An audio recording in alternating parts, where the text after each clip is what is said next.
Hello दोस्तों, मैं सौरभ आप सभी का स्वागत करते हैं हम अपने यूट्यूब चैनल एसएससी माहौल पे। तो दोस्तों, एसएससी सीजीएल मेंस आपका होने वाला है बहुत जल्द। तो इसमें क्या है कि अभी मैं आपको दो तीन क्वेश्चन कराऊंगा जो कि बहुत ही इंपॉर्टेंट क्वेश्चन है। तो मैं कोशिश कर रहा हूँ कि आपको मैं ये क्वेश्चन एक्सप्लेन कर दूं। तो सेशन छोटा सा होगा, सेशन को पूरा वॉच कीजिएगा। वीडियो अच्छी लगे तो लाइक और शेयर करना ना भूलिएगा। चैनल पे पहली बार होगे तो चैनल को जरूर सब्सक्राइब करना। टेलीग्राम से नहीं जुड़े तो लिंक आपको डिस्क्रिप्शन में मिलेगा। देखो, यहाँ पे सबसे पहला क्वेश्चन हमारे पास कहा गया है कि a glass contain glass A contains 400 ml spirit, glass B contains 220 ml coke, 4x ml spirit taken out from A and mixed in B, then 3x ml mixture from B taken out and poured into vacant glass C. If ratio of coke to spirit in glass C is 11:4, then find the remaining quantity of spirit in glass B. Okay, यहाँ पे कहा गया है कि हमारे पास तीन glasses हैं, ठीक है। पहला ग्लास ए है, दूसरा ग्लास बी है और एक वैकेंट ग्लास सी है। तो पहले ग्लास ए में जो है हमारे पास सिर्फ और सिर्फ स्पिरिट है, ठीक है। क्वेश्चन में ये कहा गया है कि ग्लास ए में जो है 400 ml जो है हमारे पास सिर्फ स्पिरिट है। तो स्पिरिट हमारे पास 400 ml है। और ग्लास बी जो है उसमें 220 ml जो है हमारे पास क्या है, कोक है, ठीक है। तो दो ग्लास है, एक ग्लास हमारे पास जिसमें 400 ml स्पिरिट है, दूसरा जो है हमारे पास 220 ml कोक है। यहां तक हो गया। उसके बाद कहा गया है कि 4x ml स्पिरिट हम क्या कर रहे हैं, ए से निकाल रहे हैं। तो इसमें से जब हम 4x स्पिरिट निकाल रहे हैं ml, तो हमारे पास क्या हो रहा है कि जब हम बी के साथ मिक्स कर रहे हैं तो बी में मिक्सर हो जा रहा है स्पिरिट और कोक का। तो बी में जो है कोक पहले से कितना था, कोक बी में पहले से जो था वो हमारे पास कोक जो था वो 220 ml था। और स्पिरिट अभी हमने निकाला तो स्पिरिट हमने 4x से निकाल लिया है। तो रेशियो हमारे पास कितना आ गया है, 220 रेशियो 4x, ठीक है। अब इसमें से कह रहा है 3x ml निकाल कर मिक्सचर को हम किस में मिल रहे हैं, 6C में मिला रहे हैं। तो जो रिजल्टेंट स्पिरिट और कोक का जो आ रहा है, कोक और स्पिरिट का वो 11:4 आ रहा है। तो यहां से एक चीज हमें पता चल पा रहा है कि कोक अगर 11 है तो इसका ये कितना गुना हो रहा है, 20 गुना हो रहा है। तभी तो 220 ml होगा। तो कहीं ना कहीं ये भी हमारा कितना गुना हो जाएगा, 20 गुना हो जाएगा और ये 80 हो जाएगा। अगर 4x की वैल्यू 80 है तो x की वैल्यू कितना आ जाएगा, 20 ml आ जाएगा। क्लियर है, यहां तक समझ में आ गया। तो अगर जब x की वैल्यू 20 ml है और हम निकाल कितना रहे हैं मिक्सचर 3x ml, तो 3x ml की वैल्यू कितनी आ जाएगी, 60 ml। क्लियर यहां तक। अब एक चीज देखो कि रिजल्टेंट हमारे पास कितना है, रिजल्टेंट हमारे पास है 11:4। अगर टोटल क्वांटिटी की बात करें तो 15 आ जाएगा। इस 15 की वैल्यू कितनी दी हुई है, यही है ना मिक्सचर, क्योंकि वैकेंट था ना ये सी। तो इसकी वैल्यू कितनी दी हुई है, 60 दी हुई है। यानी कि इससे 4 गुना ज्यादा। तो कहने का मतलब यहां से एक्स की वैल्यू हमारे पास कितनी आ गई यहाँ पास हमारे पास एक्स की वैल्यू जो है वो 4 ml आ गई है, ठीक है। क्लियर है। अब देखो क्वेश्चन में कहा क्या गया था, then find remaining quantity of spirit in glass B. अब हमने तो इसमें से मिक्सचर निकाला है, लेकिन हमें पता चल चुका है कि x की वैल्यू 4 ml है, यानी कि स्पिरिट हम यहाँ से 4 ml निकाल रहे हैं। तो अगर यहाँ पर आप देखोगे तो इस 4 की वैल्यू कितनी हो जाएगी, यानी कि यहाँ पे जो है ना ये 4 है ना, तो इसकी वैल्यू कितनी आ जाएगी, 4 × 4, दैट मीन्स 16 ml। तो स्पिरिट इस पूरे मिक्सचर में, यानी कि आप कह सकते हो कि ये 44 ml हमारे पास क्या है, कोक है, और 16 ml क्या है हमारे पास, स्पिरिट है, ठीक है। क्लियर है। तो इस 16 ml स्पिरिट हमारे पास सी में है। वो पूछा है कि बी में हमारे पास कितना रिमेनिंग रह जाएगा। तो बी में हमने अभी निकाला 80 ml, यही निकाला ना। तो 80 ml में से अगर आप 16 ml को माइनस कर दो, ठीक है, तो हमारे पास बचेगा क्या, 64 ml जो स्पिरिट है वो रिमेनिंग रह जाएगी ग्लास बी में, जो कि ऑप्शन नंबर कौन सा सही हो जाएगा, ऑप्शन नंबर सी जो है सही हो जाएगा, ठीक है। तो ये आपके मेंस में पूछा गया क्वेश्चन है, ठीक है। आओ नेक्स्ट क्वेश्चन पे। सेशन अच्छा लग रहा हो तो जरूर लाइक करना। देखो नेक्स्ट क्वेश्चन हमारे पास क्या कहा गया है कि while crossing a river a man crosses 3 point A B and C such that he can swim from A to C downstream in 24 minute, and while returning he swim from B to A upstream in 16 minutes. He follow the same path while going downstream as well as upstream, and point B is equidistant from point A and C. यानी कि कहा गया है कि ए और सी से जो है ना बी की जो दूरी है बराबर है।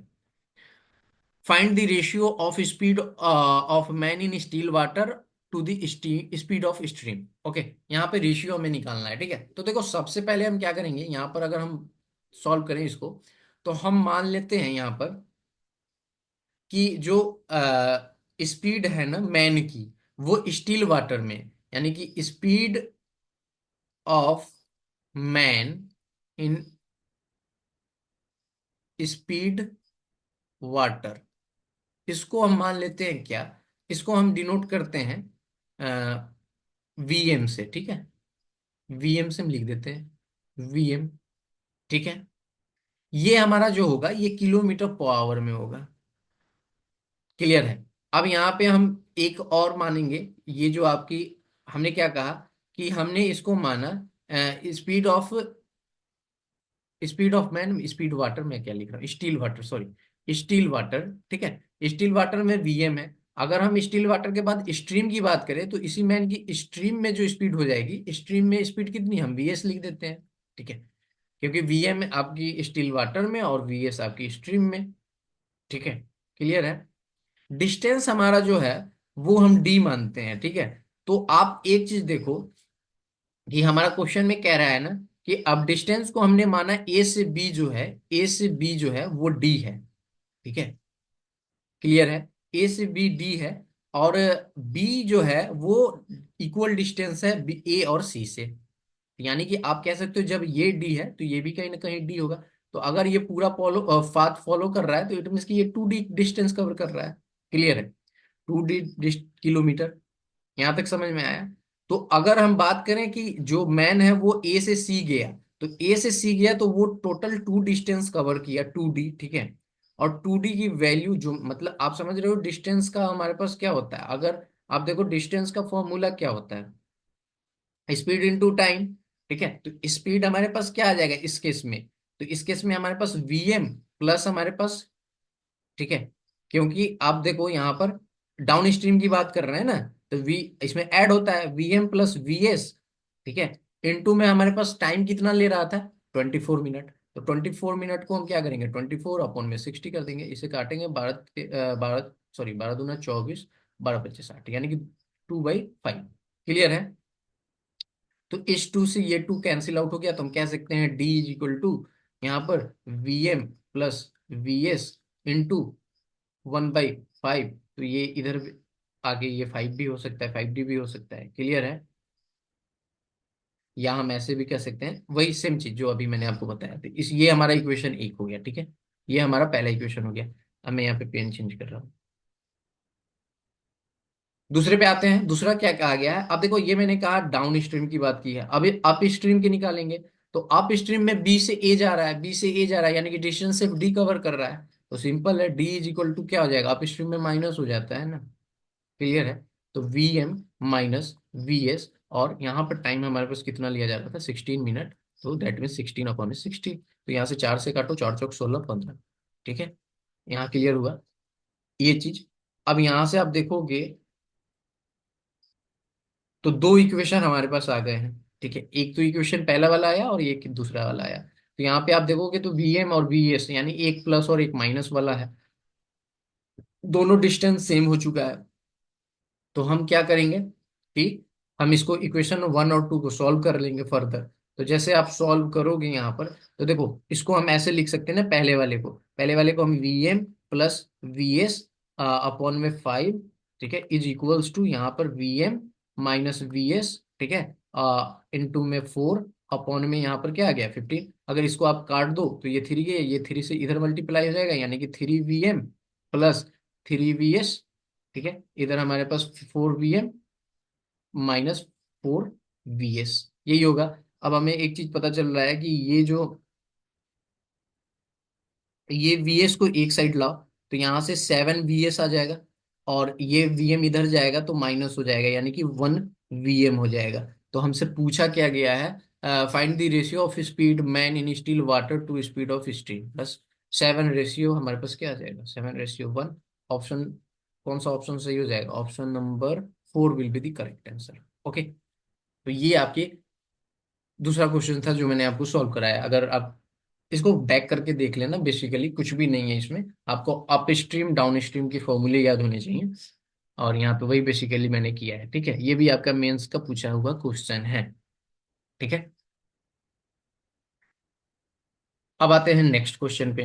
देखो नेक्स्ट क्वेश्चन बहुत ही बेहतरीन क्वेश्चन है। आप यहाँ पे देखोगे तो इस क्वेश्चन में क्या कहा गया है कि Aditya sold article X at profit of 23%। ठीक है, यहाँ पे आदित्य जो है एक आर्टिकल जो है 23% पे बेच रहा है, एंड वाई आर्टिकल जो है उसे लॉस पे बेच रहा है 13% के लॉस पे। यानी कि एक आर्टिकल को वो आ, बेच रहा है आपको यहाँ पर 23% इस पे क्या कहते हैं, प्रॉफिट पे, और वाई जो आर्टिकल है उसको 13% लॉस पे बेच रहा है। तो क्वेश्चन में कहा गया कि he earn a profit of 180 in entire transaction, यानी कि इस पूरे लेन देन में वो 180 रुपए का प्रॉफिट कमाता है।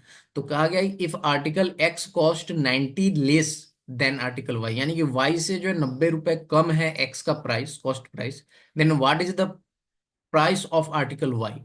हमें कॉस्ट प्राइस बताना है वाई आर्टिकल का कि क्या क्या क्या होगा।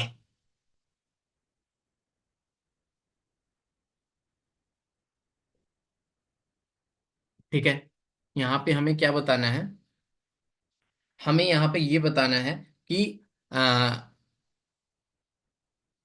वाई का जो है ना कॉस्ट प्राइस क्या है। तो इसके लिए हमें क्या करना पड़ेगा, कॉस्ट प्राइस को जानना पड़ेगा। ठीक है, अब कॉस्ट प्राइस को जानेंगे तभी तो हम समझ पाएंगे कि क्या क्वेश्चन में पूछा गया है। ठीक है, तो देखो अगर हम बात करें तो यहाँ पर आप कह सकते हो कि एक्स का, अगर हम एक्स की सीपी की बात करें, तो अगर हम एक्स की सीपी को एक्स मान लें, वाई की सीपी को, वाई की सीपी को अगर हम वाई मान लें, तो यहाँ से एक चीज पता चल पा रहा है कि ये कहा गया है कि वाई से जो है ना एक्स जो है 90 रुपए कम है।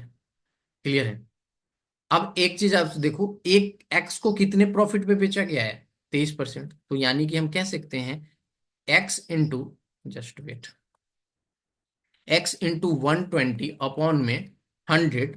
ठीक है, प्लस वाई को कितने पे बेचा गया, लॉस पे बेचा गया 13%, तो दैट मीन्स 87/100 माइनस, यहाँ पर पूरे जो लेन देन होगा वो क्या हो जाएगा, एक्स माइनस वाई। ठीक है, इज इक्वल टू 180। ठीक है, ये हमारा इक्वेशन बनेगा। अब यहां से सॉल्व कर लो सिंपली। देखो 123 एक्स आ जाएगा, यहाँ पर प्लस 87 वाई, और ये जो 100 है एलसीएम, यहाँ पे -100 X minus 100 Y is equal to 18 पे 180 पे 00। ठीक है, यानी कि 18,000। अब यहां से हम सॉल्व करेंगे तो ये एक्स वाला टर्म कितना आ जाएगा भैया, ये हमारे पास कुछ इस तरह से आ जाएगा कि 23 एक्स हो जाएगा, और ये जो हमारे पास माइनस का दे देगा, कितना दे देगा, 13 वाई दे देगा। ठीक है, 13 वाई दे देगा, और ये वैल्यू हमारे पास कितनी दे देगी, 18,000। ठीक है, यहाँ से एक चीज क्लियर आई। अब देखो यहां से अगर हम चाहें तो हमारे पास एक इक्वेशन ये निकला है कि 23x - 13y is equal to 18,000। अब यहां से हम, जस्ट वेट, एक चीज करेंगे, वो क्या करेंगे सो समझो। यहां से देखो ये टोटल आ गया हमारे एक्स के टर्म में, या तो हम यहां से एक चीज कर सकते हैं कि एक्स की वैल्यू निकाल लेंगे, या हम वाई की वैल्यू निकाल लेंगे। ठीक है, तो हमें यहाँ पर बेसिकली फाइंड करना है वाई की वैल्यू, तो हम यहाँ से करते हैं वाई की ही वैल्यू निकालते हैं। वाई की वैल्यू अगर हम यहाँ पे डालें तो 90 + एक्स आ जाएगा। ठीक है, तो यहां से अगर देखो तो 23x, ठीक है, -13 इंटू हम लिख सकते हैं ना 90 + एक्स। ठीक है, इज इक्वल टू 180 पे 00। ठीक है, अब यहां से एक चीज देखो, तो ये आपको पता चल चुका है कि ये 13x होगा मल्टीप्लाई होके, तो यहाँ पे 10x आ जाएगा, 10x माइनस हमारे पास कितना आ जाएगा, 11700, सॉरी 1000 मैं कह रहा हूँ, 10। ठीक है, ये आ जाएगा इज इक्वल्स टू हमारे पास कितना आ जाएगा, ये हमारे पास आ जाएगा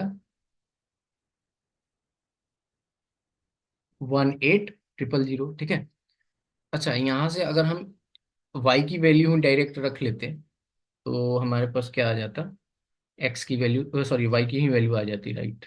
अगर x को रखें, ठीक है, चलो यहीं से सॉल्व करते हैं। तो यहां से आप देखोगे तो ये वाला टर्म इधर आके ऐड हो जाएगा, तो 10x की वैल्यू हमारे पास क्या आ जाएगी, ऐड करो इसमें, तो ये 07, ठीक है, 7191, 19,170, यानी कि एक्स की वैल्यू हमारे पास क्या आ जाएगी, 1917 आ जाएगी। तो एक्स की वैल्यू हमारे पास कितनी आ गई, 1917 आ गई। और वाई की जो वैल्यू है, वाई की वैल्यू क्वेश्चन में कहा गया ना कि इससे जो है 90 ज्यादा है। वाई की वैल्यू क्या है, 90 प्लस एक्स। तो वाई की वैल्यू हमारे पास अगर हम देखें तो 1917 में अगर हम जोड़ दे 90, तो हमारे पास क्या आ जाएगा, देखते हैं, 70122, 2007। आई थिंक ऑप्शन होना चाहिए, तो ऑप्शन नंबर कौन सा सही हो जाएगा, ऑप्शन नंबर दो जो है करेक्ट हो जाएगा। ठीक है। तो ये आपका कुछ क्वेश्चंस थे जो मैंने आपको कराए हैं। कैसा लगा सेशन जरूर कमेंट करके बताना। इसी तरह के कुछ और जो इंपॉर्टेंट क्वेश्चन होगा मैं कोशिश करूंगा कि सॉल्व कराऊं आप लोगों के लिए। वीडियो अच्छी लगी हो तो लाइक और शेयर जरूर करना। मिलेंगे अगली वीडियो में, तब तक इतना ही। जय हिंद, जय भारत, सभी को ही ख्याल रखिएगा।